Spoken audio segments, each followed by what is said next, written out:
तो आज की चर्चा का विषय, जैसा आप लोग ने देखा है, योग क्या विज्ञान है। यानी हमारे ऋषि मुनि जिसके प्रणेता थे, योग साधना की पद्धति, वह क्या सचमुच वैज्ञानिक है, जिसे साइंटिफिक कहते हैं। तो इन दो शब्दों की पहले परिभाषा देख लें। योग का अर्थ क्या है। यहाँ पे हम लोग किस अर्थ में इसकी चर्चा कर रहे हैं। योग शब्द के भी कई अर्थ हैं, और विज्ञान किसे कहते हैं, पहले ये समझिए। तो योग का अर्थ हम जिस तरीके से योग का प्रयोग करेंगे, योग शब्द का, वह है अष्टांग योग। अष्टांग यानी जिसके 8 अंग हैं। वह आप जानते ही हैं, यम, नियम, आसन, प्राणायाम, धारणा, ध्यान, समाधि। तो ऐसी जो योग साधना है वह वैज्ञानिक है कि नहीं। विज्ञान का अर्थ क्या है। विज्ञान का अर्थ हम लोग देखते हैं, किसी विशिष्ट विषय के तत्वों या सिद्धांतों आदि का विशेष रूप से प्राप्त किया हुआ ज्ञान। विज्ञान यानी विशिष्ट ज्ञान, जो ठीक क्रम से या एकत्र या संग्रहित हो। या फिर विज्ञान उसे भी कहते हैं किसी विषय का अनुभवजन्य पूरा और अच्छा ज्ञान। तो यह जो अनुभवजन्य जो शब्द है, यह यहाँ पे बहुत महत्वपूर्ण है, आगे हम देखेंगे। तो प्रश्न यह है कि योग साधना जो है वह क्या किसी वैज्ञानिक भित्ति पर प्रतिष्ठित है, या केवल किसी तरह के विश्वास मात्र पर टिकी हुई है। यहाँ पे यह प्रश्न है। तो स्वामी विवेकानंद ने कितना अद्भुत प्रकाश डाला है इस विषय पे, सोच के दंग रह जाना पड़ता है। आज हम लोग चर्चा करेंगे उन्होंने किस तरह इसे अपने अद्भुत तरीके से समझाया है। तो इस विषय पर चर्चा करते हुए स्वामी जी पहले उन घटनाओं की चर्चा करते हैं जिन्हें साधारणतया अलौकिक कहा जाता है। अब अलौकिक का अर्थ क्या है। बात यह है कि जिसे भी मनुष्य अपनी साधारण बुद्धि से नहीं समझ सकता, उसे अलौकिक करार देता है। हम नहीं समझ सकते, यानी वह अलौकिक है। और वह सोचता है कि ऐसी घटना से विज्ञान का कोई संबंध हो ही नहीं सकता। तो जिसे समझ न सके वही अलौकिक है और वही अंधविश्वास है, ऐसा सोचना क्या ठीक है। स्वामी जी ये कहते हैं, जैसे आज से 100 साल पहले कौन सोच सकता था कि एक 5 इंच लंबी चीज से हम विश्व में कहीं भी कोई भी व्यक्ति स्थित हो, उससे न केवल बात कर सकते हैं पर उसका चेहरा भी देख सकते हैं। आज से 100 साल पहले अगर ये कोई कहता तो लोग उसे पागल समझते। ऐसा संभव भी अगर कोई कहता तो लोग उसे पागल समझते, क्योंकि उस समय वैज्ञानिक सोच इतनी ऊपर नहीं उठी थी, इतना उन्होंने वैज्ञानिक तौर से प्रगति नहीं की थी हम लोग।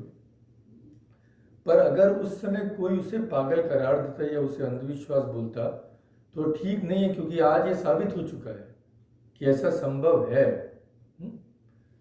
तो स्वामी जी कहते हैं कि इतिहास के प्रारंभ से लेकर वर्तमान काल तक मानव समाज में अनेक अलौकिक घटनाओं के उल्लेख देखने को मिलते हैं। और आज भी जो समाज आधुनिक विज्ञान के भरपूर आलोक से भरे हैं, पाश्चात्य जगत में अधिकतर, उनमें भी ऐसा नहीं है कि अलौकिक घटनाओं के साक्षी कोई नहीं है।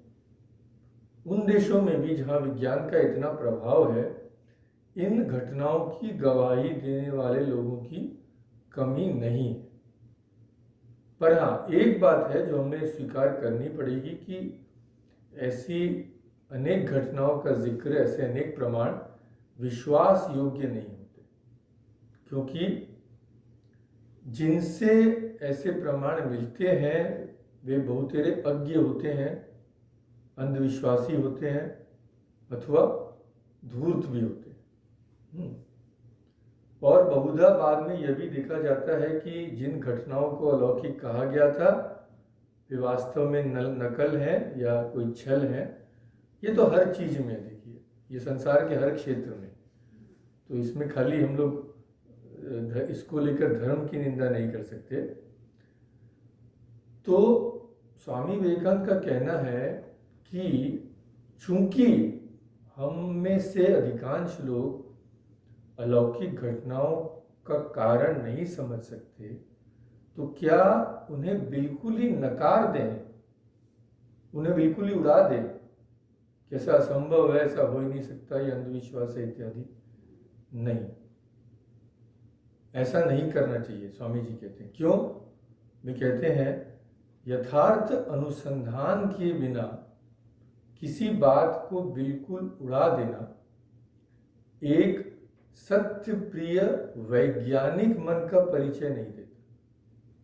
वैज्ञानिक किसी भी घटना को सुनते ही उड़ा नहीं देगा, उसकी जांच पड़ताल करेगा, परीक्षा करेगा, यही वैज्ञानिक पद्धति है। जो वैज्ञानिक सूक्ष्मदर्शी नहीं है वे मनोराज्य की नाना प्रकार की अलौकिक घटनाओं की व्याख्या करने में असमर्थ होते हैं, और ऐसा होने पर वे भूल करते हैं। क्या भूल? उन घटनाओं के अस्तित्व को उड़ा देना चाहते हैं कि ऐसा संभव ही नहीं। एक तरफ तो ये विज्ञान का दृष्टिकोण, और दूसरी ओर ऐसे लोग भी हैं जो किसी भी ऊल जलूल बात पर विश्वास कर लेते हैं, जो सोचते हैं कि बादलों के ऊपर कोई अवस्थित है पुरुष विशेष, जो उनकी प्रार्थनाओं को सुनते हैं और उनका उत्तर देते हैं। तो स्वामी विवेकानंद कहते हैं कि दोनों ही दोषी हैं। वे वैज्ञानिक जो इन घटनाओं की जांच पड़ताल किए बिना इन्हें बिल्कुल नकार देते हैं, और वे जो किसी भी उल जलूल बात पर विश्वास कर लेते हैं, दोनों ही गलत है। पर ये वैज्ञानिक उन अंधविश्वासी लोगों से भी अधिक दोषी हैं। क्यों? क्योंकि अंधविश्वासी लोगों के बारे में तो यह दुहाई दी जा सकती है कि भाई वे अज्ञानी है, हाँ, उनकी शिक्षा प्रणाली दूषित रही है इत्यादि। पर ये वैज्ञानिक तो बहुत ही बड़े बड़े डिग्री वाले हैं। तो अगर दोनों में दोष है तो दोष अधिक वैज्ञानिकों का है।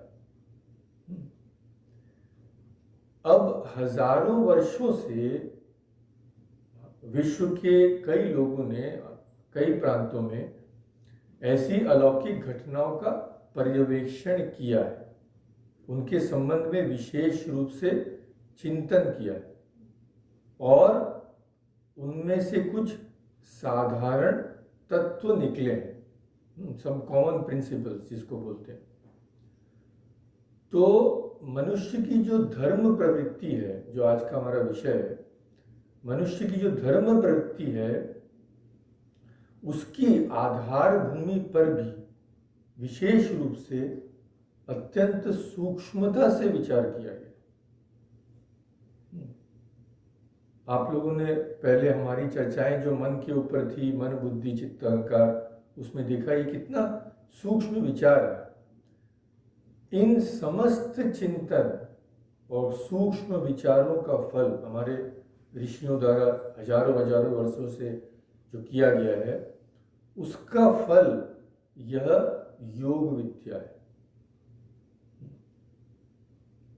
तो योग आजकल के अधिकांश वैज्ञानिकों की भांति उन घटनाओं के अस्तित्व को एकदम उड़ा नहीं देता जिनकी व्याख्या दुरूह है, यानी जिनकी व्याख्या करना कठिन है। तो वो क्या करता है, हमारे ऋषि मुनि क्या करते थे, वे धीर भाव से परंतु स्पष्ट शब्दों में अंधविश्वास से भरे व्यक्ति को भी बता देता है कि यद्यपि अलौकिक घटनाएं और प्रार्थनाओं की पूर्ति, हम प्रार्थना करते हैं, वे पूर्ण कभी कभी होती हैं, कभी नहीं होती हैं, और हमारे सभी शास्त्र कहते हैं कि विश्वास में बड़ी शक्ति है। तो वे कहते हैं कि यद्यपि अलौकिक घटनाएं, प्रार्थनाओं की पूर्ति और विश्वास की शक्ति, ये सब सत्य है, तथापि इनकी व्याख्या किसी कुसंस्कार द्वारा नहीं करनी चाहिए। कि कुसंस्कार यानी क्या, कि भाई ये सब जो भी हो रहा है, बादलों के ऊपर अवस्थित कोई व्यक्ति है जिसके हाथ में जादू की एक छड़ी है, तो वो जैसे ही घुमा देता है और कुछ होने लगता है। तो सत्य घटनाओं की भी व्याख्या इस तरह से नहीं करनी चाहिए।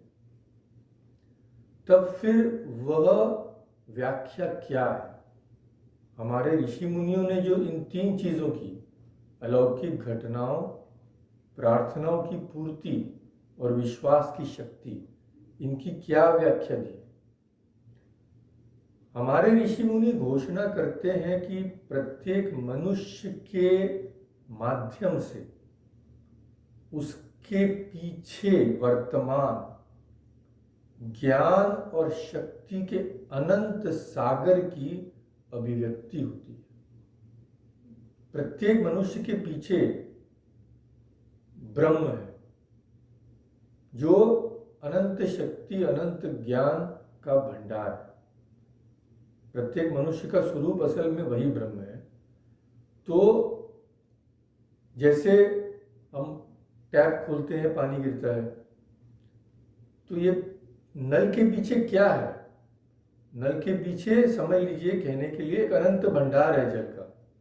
आप जितना चाहेंगे आपको मिलेगा, जितना उसमें से नल, अगर नल छोटी सी है तो पानी कम गिरेगी, पानी कम गिरेगा, और अगर नल बड़ी है तो पानी ज़्यादा मिलेगा। तो क्या हो रहा है, उस नल के माध्यम से उस अनंत भंडार जो जल है उसकी अभिव्यक्ति हो रही है। तो हर मनुष्य के पीछे जो अनंत शक्ति और ज्ञान का भंडार है, वह मनुष्य केवल उसकी अभिव्यक्ति का एक चैनल मात्र है। यह दरअसल उचित व्याख्या है इन अलौकिक घटनाओं की। तो ऋषि शिक्षा देते हैं कि जिस प्रकार कामनाएं और अभाव हमारे मानव मन के अंतर में है, सभी के हैं, एक तरफ तो कामना है, एक तरफ अभाव है, पर उसी प्रकार हमारे ही हृदय में उन अभावों के मोचन की शक्ति भी है। दोनों ही है। अभावों के मोचन की शक्ति हम बाहर खोज रहे हैं, पर असल में वह शक्ति हमारे अंदर ही है। और जहां कहीं भी, जब भी किसी कामना या प्रार्थना की पूर्ति होती है, तो समझना होगा कि वह बादल में बैठे किसी व्यक्ति के द्वारा नहीं होती, वह इस अनंत भंडार, ज्ञान और शक्ति के अनंत भंडार से ही पूर्ण होती है, जिसे हम ईश्वर कहते हैं, भगवान कहते हैं, ब्रह्म कहते हैं, कोई भी नाम ले लें। हम भले ही सोचें कि वह बाहर से कोई व्यक्ति उन प्रार्थना को पूर्ण कर रहा है, पर वह असल में हमारे हृदय के पीछे जो ईश्वर बैठे हैं, हृदय में जो ईश्वर बैठे हैं, वे ही पूर्ण कर रहे हैं, और हमसे वे जुदा हरगिज नहीं। यह उनकी व्याख्या है। तो स्वामी जी कहते हैं कि किसी भी बात पर आंख बंद करके विश्वास कर लेना, अंधविश्वासी होना, सोचना कि बादल पे बैठा कोई ऐसा कर रहा है, वह ऐसा करने से क्या होता है, हानि यह है कि कुसंस्कार हमारे हृदय में अधिकार जमा लेते हैं। अगर हम ऐसी एक बात पर विश्वास करेंगे तो ऐसी 10 बातों पर भी विश्वास करेंगे, और धीरे धीरे हमारी ये आदत हो जाएगी, प्रकृति हो जाएगी। तो ऐसा हो जाने से मनुष्य का स्वभाव, मनुष्य की प्रकृति स्वाभाविक रूप से दुर्बल है। हमें यह विश्वास हो जाएगा कि भाई हम तो कुछ नहीं कर सकते, जब तक वो बादल पर बैठा व्यक्ति कुछ नहीं दे हमें कुछ नहीं मिल सकता। तो ये खुद की दुर्बलता पर विश्वास, यह हम खुद पर जितनी भी हानि कर सकते हैं, यह सबसे बड़ी हानि, कि स्वयं को दुर्बल समझ लेना और समझ लेना कि हमसे कुछ नहीं होगा, कोई और सहारा कर दे तभी हो सकता है। तो स्वामी जी कहते हैं यह एक भयंकर चीज है, और हमें शुरू से ही सावधान रहना चाहिए कि हमारा मन सशक्त हो, ताकि हम किसी भी तरह अंधविश्वासी न बने। तो हमारे ऋषि मुनि और योगी क्या कहते हैं? वे कहते हैं कि अप्राकृतिक जादू टोना, गॉब्लिन्स, डेमीगॉड, ये सब ऐसा कुछ नहीं है। पर क्या फिर है क्या? वे कहते हैं प्रकृति में 2 प्रकार की अभिव्यक्तियां हैं, 2 स्तर पर, एक है स्थूल और एक है सूक्ष्म। जैसे हम भोजन करते हैं, उसकी स्थूल अभिव्यक्ति क्या है? यह शरीर, हाथ पांव इत्यादि, हाथ से काम कर रहे हैं, पांव से चल रहे हैं, भोजन से ही शक्ति आ रही है। यह भोजन में जो एनर्जी है, जो ताकत है, उसकी स्थूल अभिव्यक्ति है। और सूक्ष्म अभिव्यक्ति क्या है? जो हम सोच रहे हैं, हमारे मन का कार्य। भोजन अगर हम बंद कर दें तो कुछ दिनों बाद सोच भी नहीं पाएंगे, पर यह जो सोच है, ये भोजन की शक्ति की सूक्ष्म अभिव्यक्ति है। तो एक स्थूल है और दूसरी सूक्ष्म। सूक्ष्म कारण होता है और स्थूल कार्य होता है। जो स्थूल है वह सहज ही इंद्रियों द्वारा उपलब्ध होता है। हम चलते हैं, कोई देख सकता है, हम हाथ से काम करते हैं, सब लोग देख सकते हैं, पर हम क्या सोच रहे हैं यह कोई देख नहीं सकता। तो स्थूल इंद्रियों द्वारा सहज ही उपलब्ध होता है, पर सूक्ष्म नहीं। और योग क्या करता है? योग के अभ्यास से यह सूक्ष्म दृष्टि उपलब्ध हो जाती है। श्री रामकृष्ण कहते थे कि जैसे कोई कांच की अलमारी से अंदर क्या है सब देख लेता है, देख सकता है, वैसे ही वे मनुष्य के भीतर क्या चल रहा है, क्या सोच रहा है, उसकी क्या प्रकृति है, उसका आगे क्या होने वाला है, पीछे क्या हुआ, वे सब देख सकते थे। क्यों? किस तरह? क्योंकि उनकी वह सूक्ष्म दृष्टि जागृत हो गई थी। एक घटना है, रोचक घटना। स्वामी विवेकानंद जी जब बेलूर मठ में थे, तो एक नवयुवक आया और बोला कि उसे बेलूर मठ में सन्यासी बनना है। तो उस समय सब महात्मा लोग थे, स्वामी जी तो थे ही, और श्री रामकृष्ण के सभी शिष्य भी थे। तो सभी महात्मा थे ये लोग, स्वामी जी के अलावा ब्रह्मानंद जी, योगानंद जी। तो ये लोग उस व्यक्ति को देखते ही समझ गए कि यह उपयुक्त नहीं है जीवन के। पर स्वामी जी थे, स्वामी जी के पूछे बिना तो उस समय कुछ हो ही नहीं सकता। तो स्वामी जी ने उसे मठ में रहने की इजाज़त दे दी। तो लोग सोचने लगे, अरे ऐसे संस्कार लेके आया है ये, स्वामी जी ने इनको इजाज़त दे दी। तब ऐसी भी चर्चा होने लगी, क्या स्वामी जी नहीं समझ पा रहे हैं? तो स्वामी जी के कानों में गई ये बात, बोले ये लोग बोल रहे हैं कि मैं नहीं समझ पाता हूँ, मैं उस किसी व्यक्ति को देखकर उसके पूर्व जन्म की बात भी जान लेता हूँ। ये स्वामी जी के खुद के वचन है। और ये समझते मैं व्यक्ति को पहचानता नहीं, पर मैं क्यों उसे रहने दे रहा हूँ? क्योंकि अगर हम लोग भी उसे नकार देंगे तो ऐसे व्यक्ति कहाँ जाएंगे? देखिए स्वामी जी का हृदय देखिए, और इससे हमें यह भी पता चलता है कि इनकी सूक्ष्म दृष्टि कैसी है। माँ के जीवन में भी है, माँ शारदा देवी के जीवन में भी एक ऐसी घटना है। जब वो सारनाथ में गए थे तो कुछ लोग सारनाथ में घूमते हुए वहाँ की मूर्तियों का वाह वाह कितनी सुंदर है, तो माँ ने उन्हें देखकर कहा ये लोग ही पिछले जन्म में इसे बनाकर गए, ये ही इसकी प्रशंसा कर रहे हैं। तो ये सब घटनाएं हैं, इन्हें नकारा नहीं जा सकता। ये कैसे संभव है? ये अलौकिक घटनाएं कैसे? स्वामी जी ने कैसे बता दिया कि यूरोप फट जाएगा विश्व युद्ध के पहले? बोले थे यूरोप एक बम के ऊपर स्थित है, किसी भी क्षण वहां विस्फोट हो जाएगा। क्यों? क्योंकि वे सूक्ष्म दृष्टि योग संपन्न योगी थे। तो योग के अभ्यास से उन्होंने यह सूक्ष्म दृष्टि अर्जित की थी।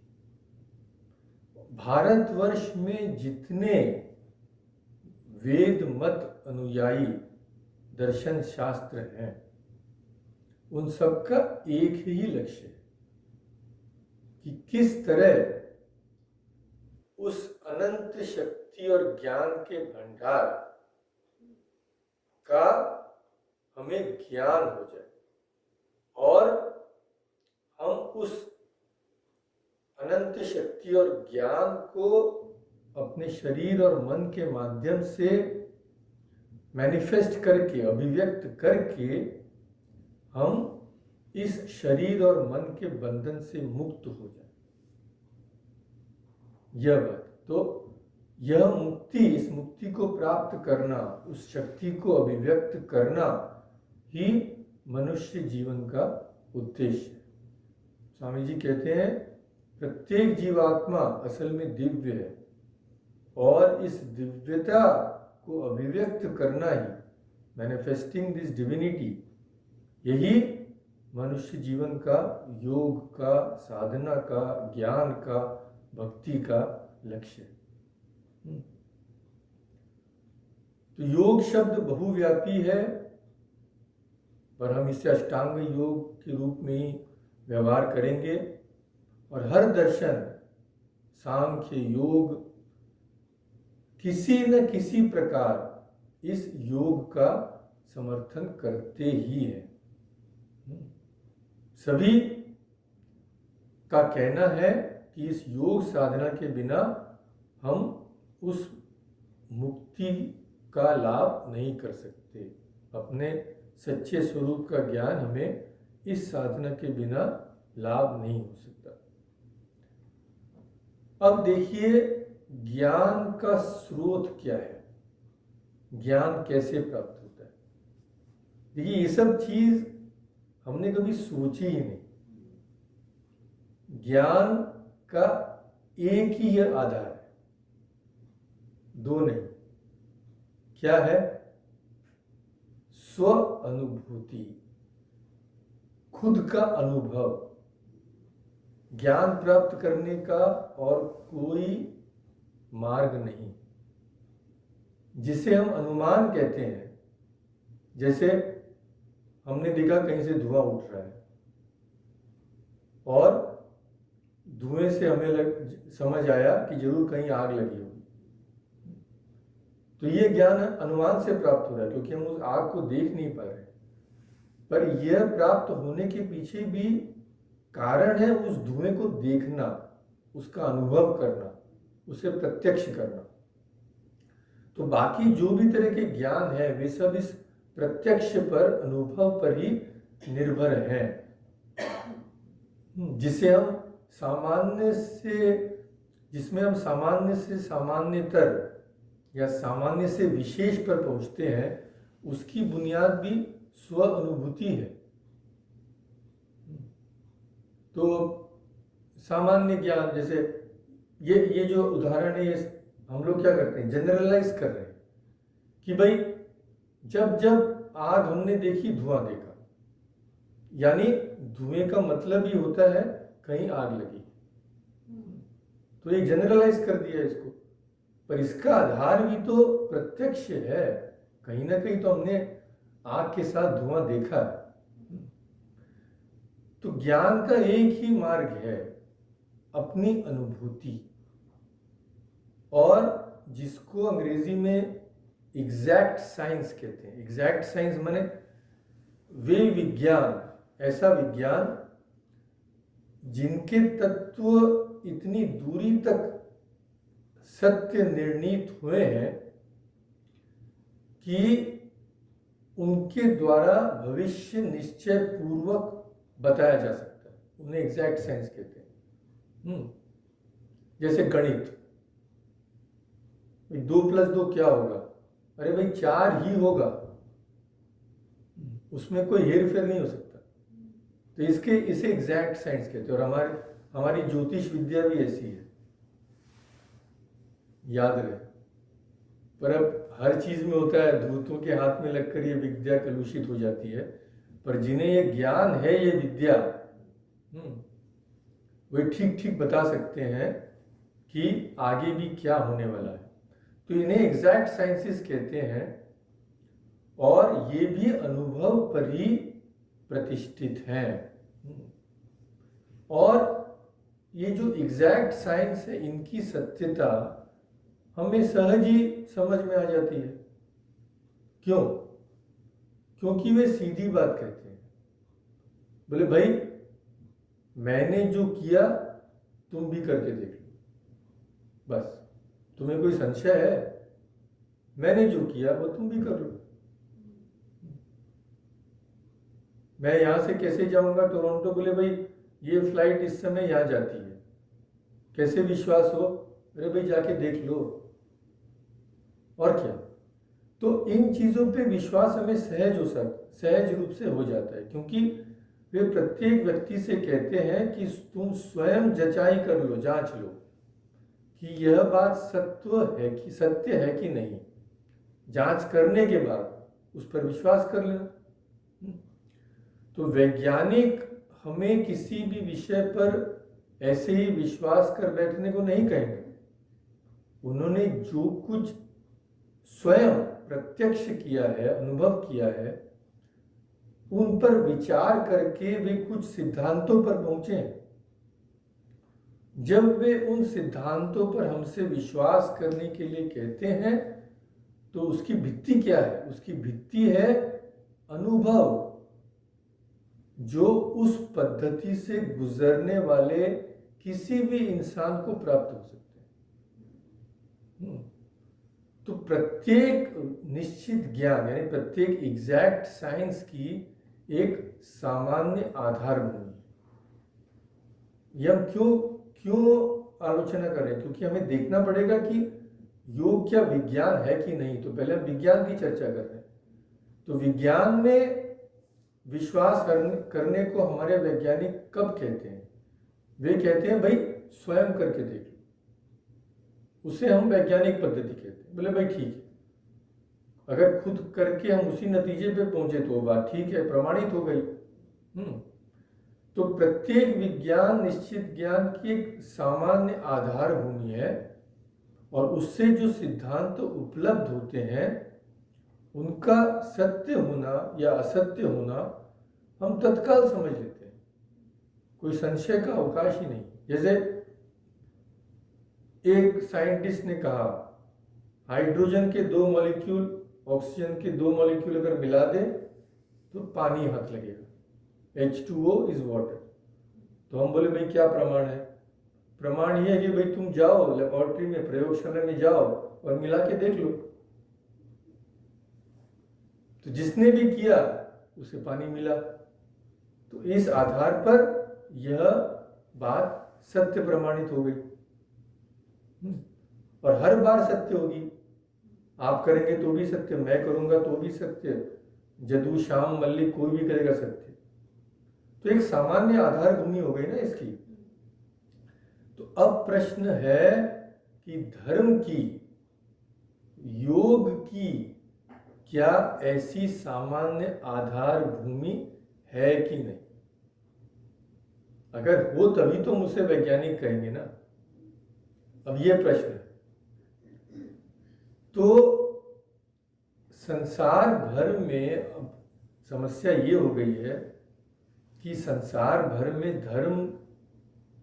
धर्म के संबंध में, योग इत्यादि के संबंध में सर्वत्र ऐसी शिक्षा मिलती है कि धर्म केवल श्रद्धा और विश्वास पर स्थापित है, बस उसके आगे कोई प्रश्न मत करो। हम लोग छोटे थे तो बोलते थे, हमारे पिताजी माताजी बोलते भाई मंदिर जाना चाहिए। अच्छा, मंदिर क्यों जाए? तो उस प्रश्न का कोई ठीक उत्तर नहीं मिलता है। कोई कुछ बोलेगा, कोई कुछ बोलेगा, नहीं जाना चाहिए, वहाँ भगवान विराजमान है। कोई बोलेगा अरे नहीं जाओगे तो भगवान तुम्हारा सर्वनाश कर देंगे। अरे भाई, मंदिर नहीं जाने से भगवान अगर मेरा सर्वनाश कर दिए तो फिर वो भगवान और सामान्य मनुष्य में अंतर क्या रह गया? तो ऐसे प्रश्न जो युवकों युवतियों के अंतर में जागते हैं, उनका अधिकांश उत्तर देने वाला कोई नहीं मिलता। अरे भाई, बोल दिया ना विश्वास कर लो, और क्या, क्यों सर खपा रहे हो? ये उत्तर मिलता है। हजारों लोग मंदिर जा रहे हैं, क्या सब बेवकूफ है? तुम भी जाओ। पर इससे आगे जो प्रश्न करना चाहे उसको तो संतुष्ट करना पड़ेगा। तो सबकी धारणा है कि, अधिकांश लोगों की धारणा है कि धर्म में ऐसे प्रश्न नहीं किए जाते, बस मान लो ये ठीक है। तो ऐसे विश्वास, केवल विश्वास पर ही धर्म प्रतिष्ठित है, और अधिकांश स्थलों में तो वह जस्ट थ्योरीज है, भिन्न भिन्न मतों परिकल्पनाओं की समष्टि मात्र है। वो कुछ थ्योरी लगा दिया, ये एक और आदमी ने एक और थ्योरी लगा दी, बस इस पर ही प्रतिष्ठित है। उस पर विश्वास करना है तो करो, नहीं करोगे तो तुम अधार्मिक हो जाओगे। तो लोग यही सोचते हैं। इसीलिए यही कारण है कि धर्मों के बीच केवल लड़ाई झगड़ा दिखाई देता है, क्योंकि ये थ्योरीज भी तो विश्वास पर स्थापित है।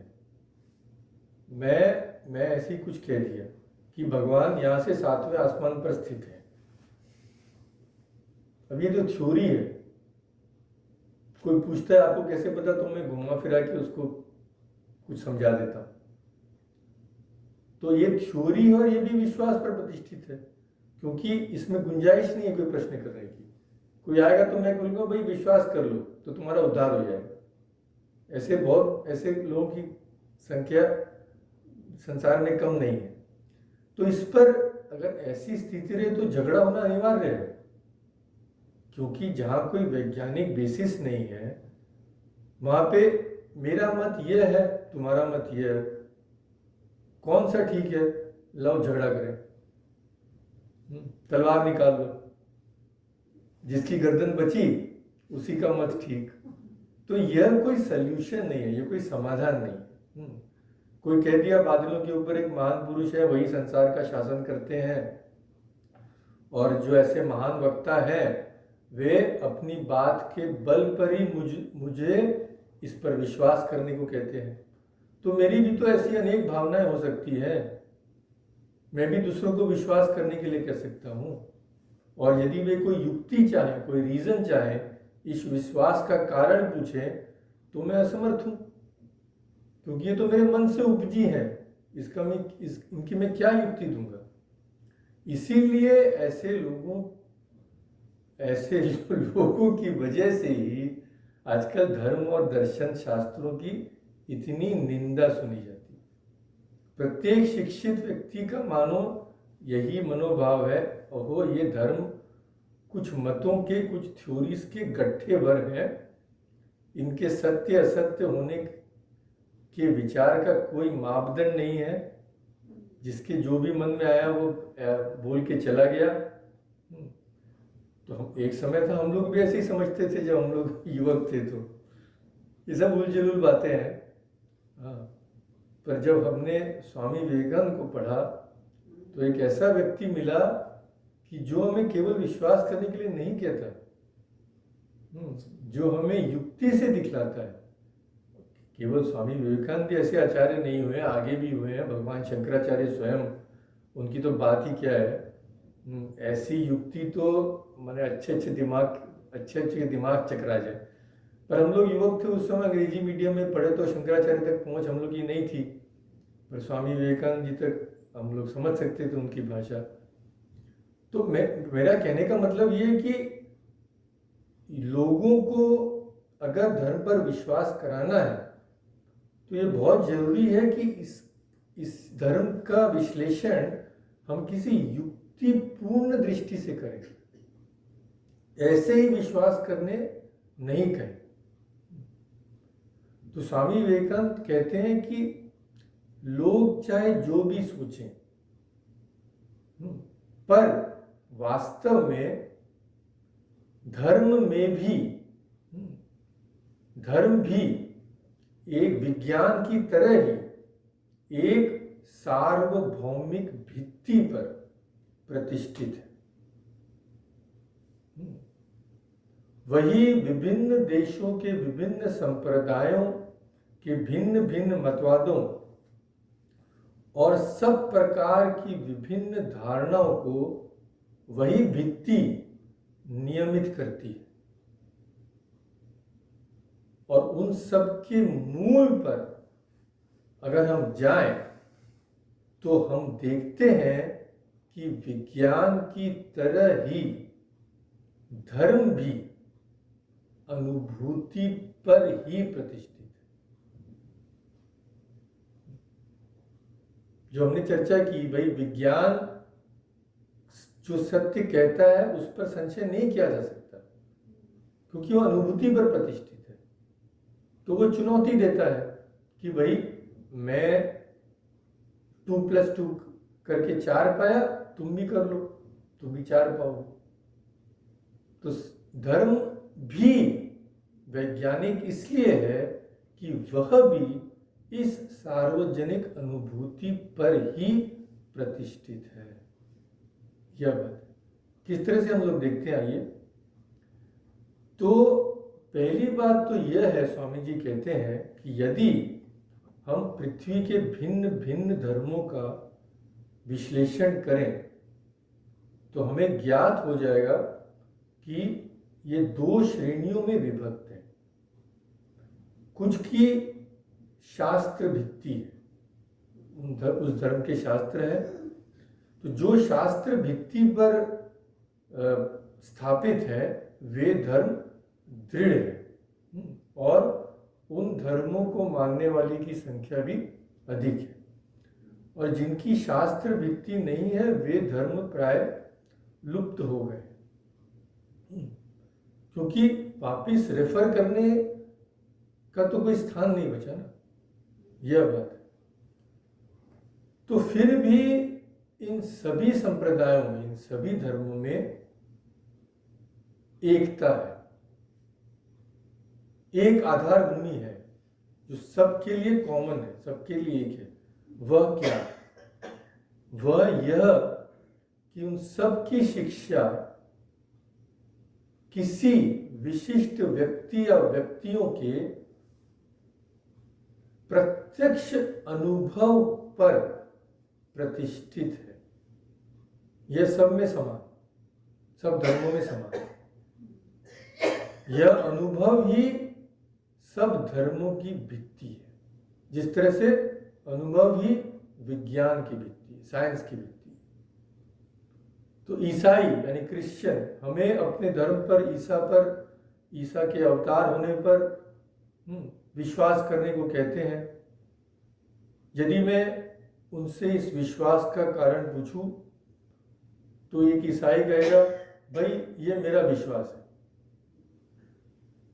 पर अगर हम ईसाई धर्म के मूल में जाएं, मूल में क्या है?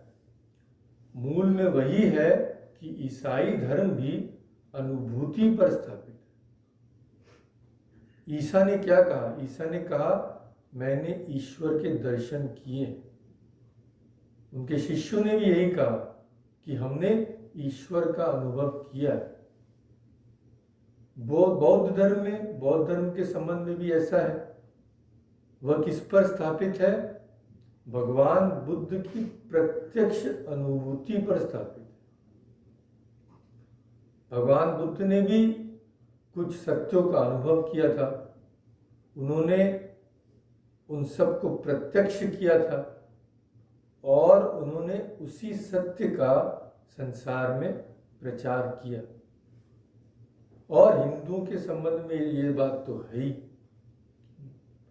तो स्वामी विवेकानंद जब युवक थे, वे भी इस दौर से गुजरे थे, संशय के दौर से। तो उस समय बहुत बड़े बड़े महात्मा थे हमारे पश्चिम बंगाल में।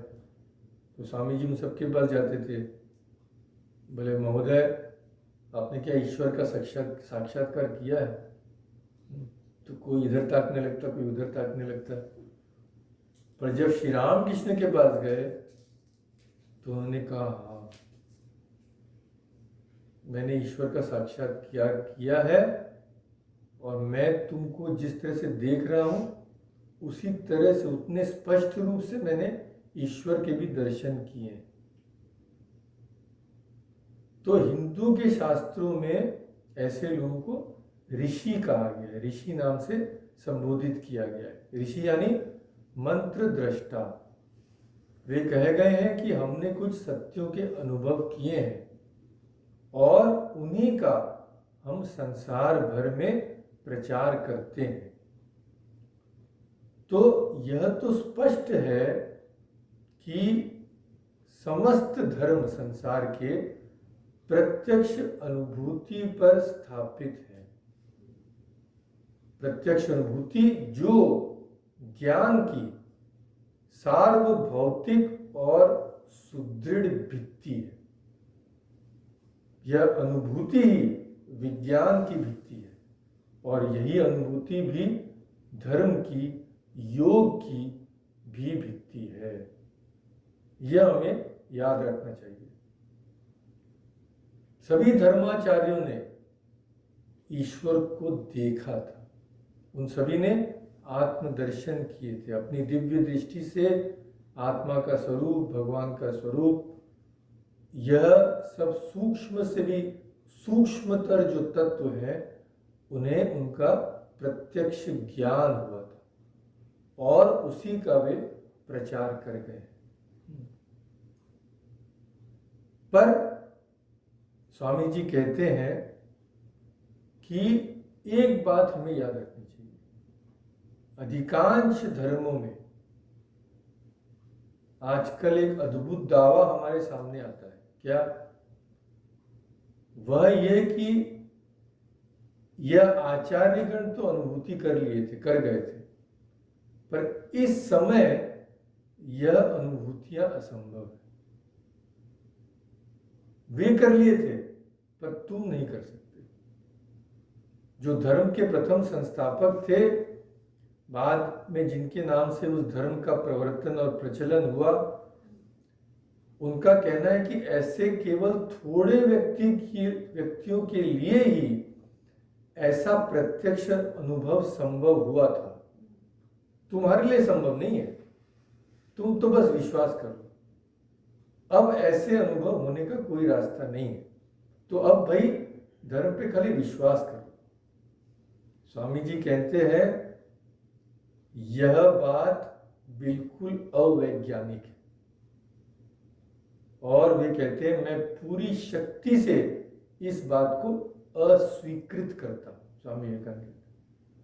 तो वे जब श्री रामकृष्ण से पूछे थे, उन्होंने जब पूछा कि आपने क्या ईश्वर का दर्शन किया, तो श्री रामकृष्ण ने ये नहीं कहा हाँ मैंने तो दर्शन किया है बच्चा, पर तुम नहीं कर सकते, ऐसा उन्होंने नहीं कहा। उन्होंने तो सरल भाव से कहा कि हाँ मैंने भी किया है और मैं तुम्हें भी करा सकता हूं। किसी के लिए भी यह असंभव नहीं है। जो पहले हुआ था वह अब भी होगा और बाद में भी होगा अगर वैज्ञानिक है तो। अगर आप हाइड्रोजन के 2 मॉलिक्यूल, ऑक्सीजन के 1-2 मॉलिक्यूल अगर आप 100 साल तब मिलाते तब भी आपको पानी मिलता। आज मिलाएंगे तब भी जल मिलेगा, 1000 वर्ष बाद मिलाएंगे तभी तो विज्ञान है। तो अगर धर्म में ऐसी बात होगी कि भाई हाँ ये अनुभव पहले हो चुके हैं अब नहीं होंगे,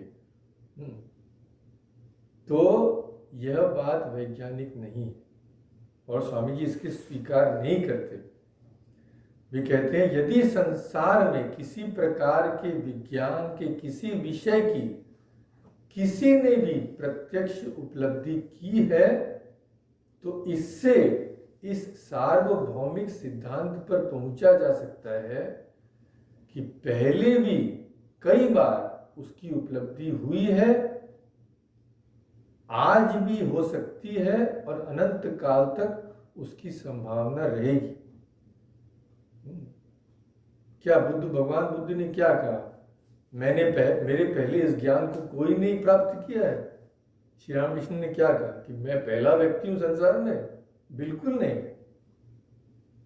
यह ज्ञान ऋषियों को प्राप्त था, अब भी प्राप्त हो सकता है किसी भी व्यक्ति को, अगर वह उस स्तर पर अपने को उठा ले, और हजारों वर्ष बाद भी हो सकता है। एक रूपता ही प्रकृति का एक बहुत बड़ा नियम है, स्वामी जी कहते हैं। जो एक बार हुआ है वह पुनः घटित हो सकता है, यही नहीं वह पुनः घटित होता है। यह सृष्टि का अनंत चक्र है। प्रलय यानी क्या? प्रलय यानी सृष्टि बीज रूप में चली जाती है।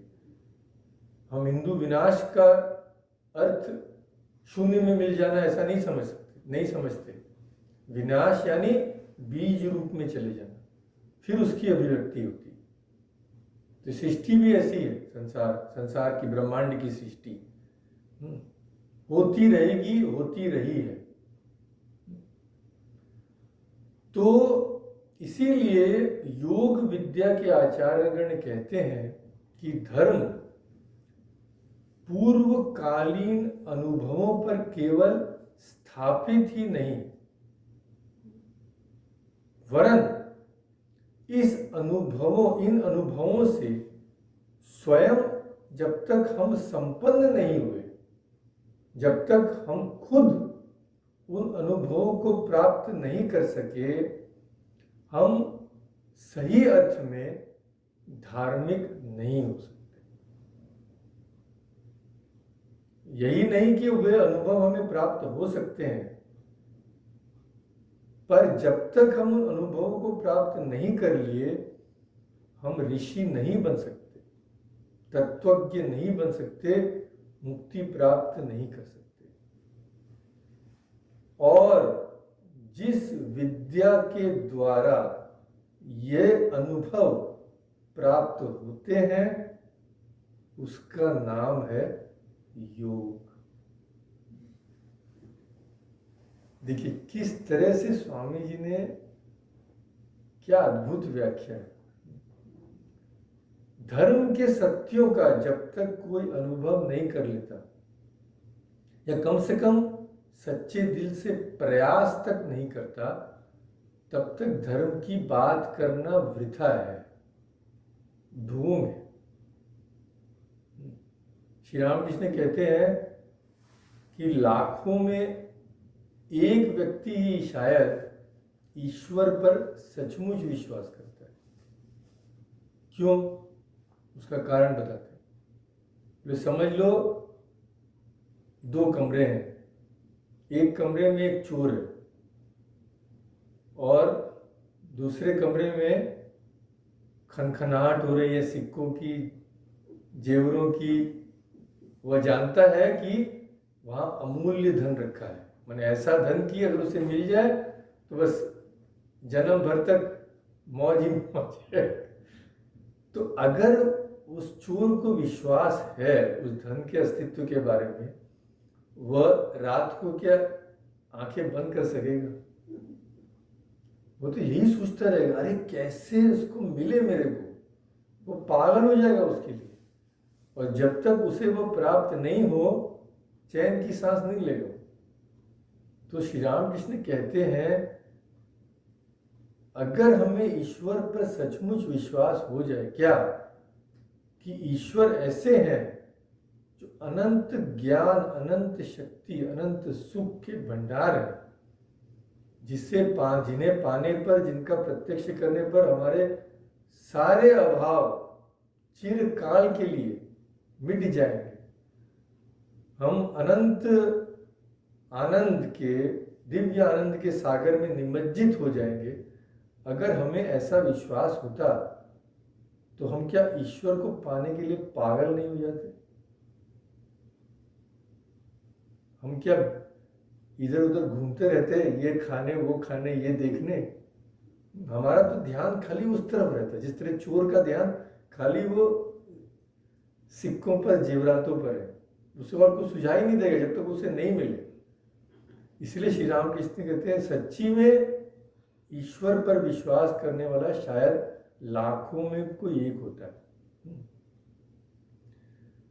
तो ऐसा चूंकि नहीं है, हमारा विश्वास सतही है और हम धर्म के मूल में नहीं जाते, इसीलिए धर्म के नाम पर, भगवान के नाम पर इतना लड़ाई झगड़ा और विरोध होता है। हमारा धर्म सही, तुम्हारा धर्म गलत, लाओ गला काटे।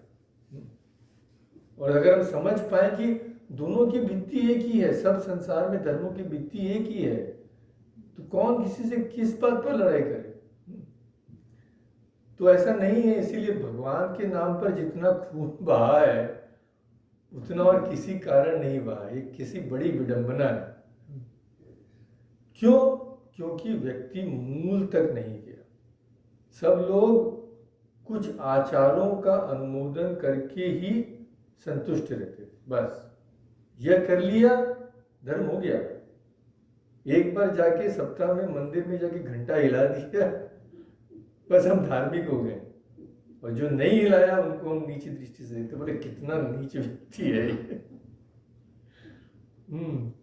तो ऐसे व्यक्ति कुछ मतवादों को ही धर्म मानते हैं और वे चाहते हैं कि दूसरे भी वैसे ही करें। जो नहीं करेगा वो तो नास्तिक हो गया।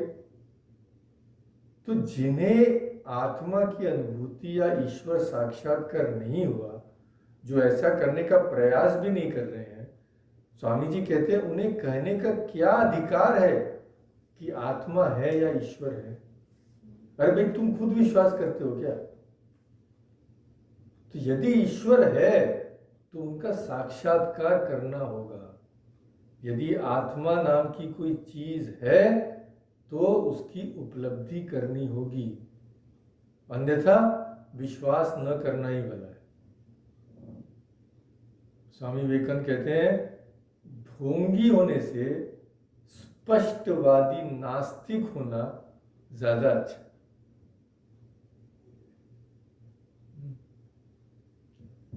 तो और भी अद्भुत विचार हैं स्वामी जी के।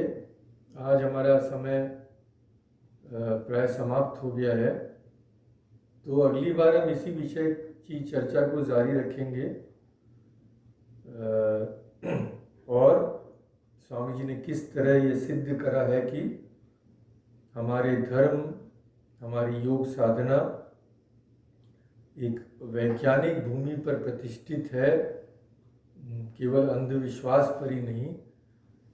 उन्होंने किस तरह समझाया है, इसे हम अगली बार देखेंगे।